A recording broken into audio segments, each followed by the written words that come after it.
So what Selfistry does is it seeks to integrate the soma with the psyche with the spirit, right?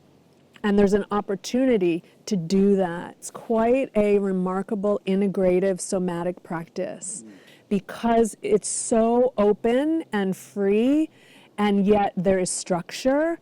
It really helps people uncover lost parts of themselves. And it is an inside-out approach. What the outside does is it creates a container for the inside to emerge. And that's exactly what happens. People ask me about what is this authentic self that you discover, and I say you don't discover it. It emerges in the process of making space for it. It's already here.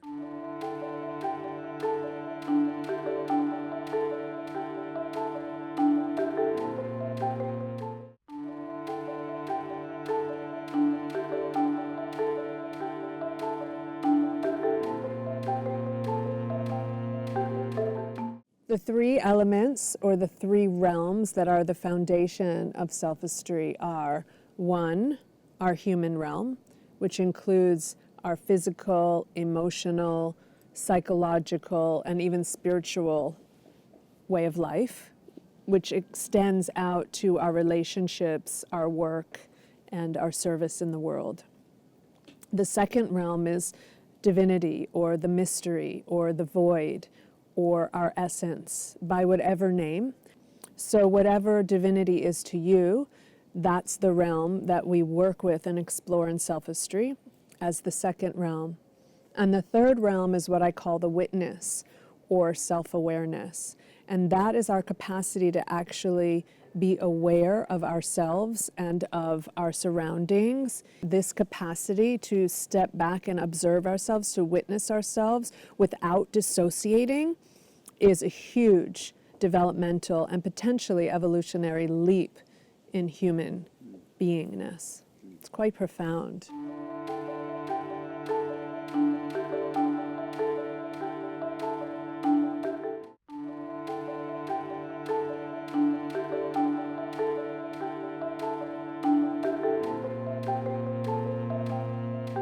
What happens is you enter a room, a physical space, could be a yoga studio, a dance studio, or a dojo, and in that physical space are the three realms. So there's a realm for movement, which is your humanity.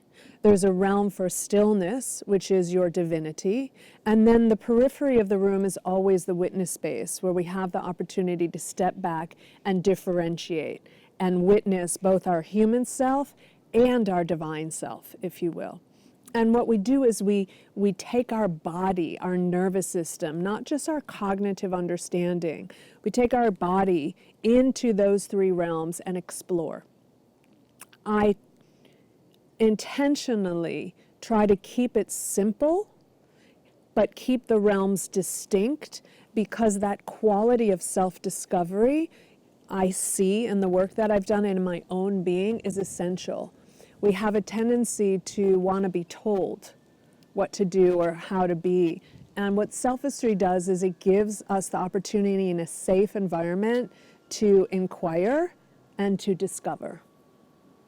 And it's really magical what happens in the somatic practice.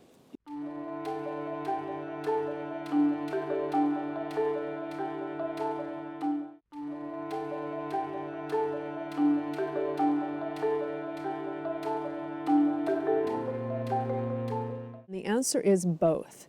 We come into the practice in community, but when we actually enact the process of exploring those three realms, we do it alone, we do it solo. What we're trying to do is really know ourselves essentially first, and from there relate to the other. So that's the orientation of Selfistry, which is why it's about the self. However, there is no way to fully separate ourselves from one another. So what I like to say to people is, though you're doing it alone, you're doing it alone together.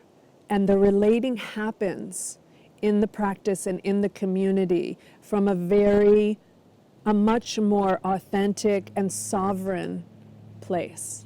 So there's less leaning into wanting to please others or do it right or get attention or look good, and more leaning back into what am I really moved to do or say or feel right now.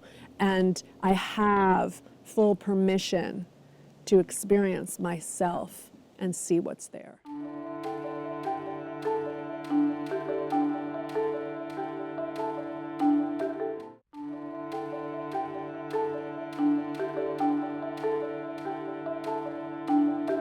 Selfistry provides an opportunity for you to become yourself, regardless of what gender you are, how you gender identify, what sexual orientation you are, how old you are, what language you speak. I teach Selfistry in Poland to Polish-speaking people, in Berlin to German-speaking people. I've taught in London and in Amsterdam and in Mexico. So this really is, because we live in a time where globalization is really what we're up against, and we're really facing the fact that we're all actually human.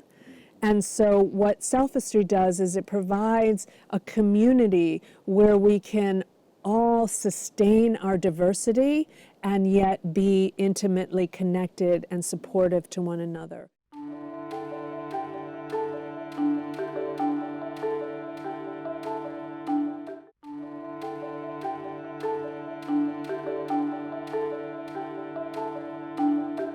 So really there's three very practical things that anybody could do right now that are at the heart of the Selfistry practice. One is to take time to be quiet, alone, and still.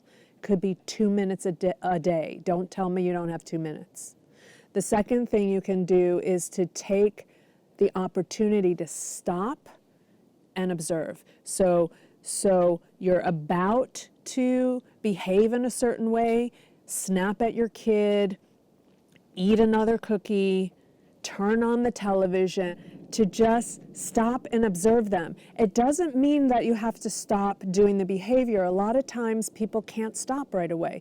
So if somebody comes to me and says, I really want to quit smoking, for example, and I just can't, I say, no problem. Don't try to force yourself to quit.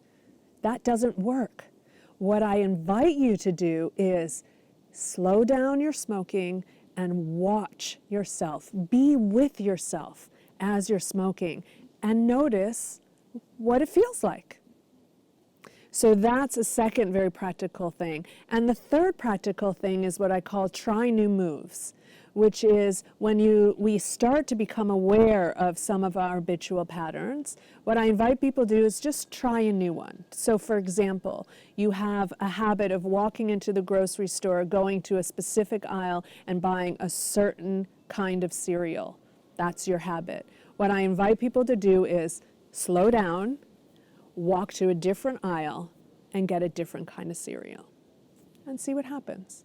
It again invites discovery and inquiry and play rather than outside in prescription. Oh, you should be eating that kind of cereal, or you definitely shouldn't be smoking if you want to be enlightened. There's no right or wrong way. There's your way.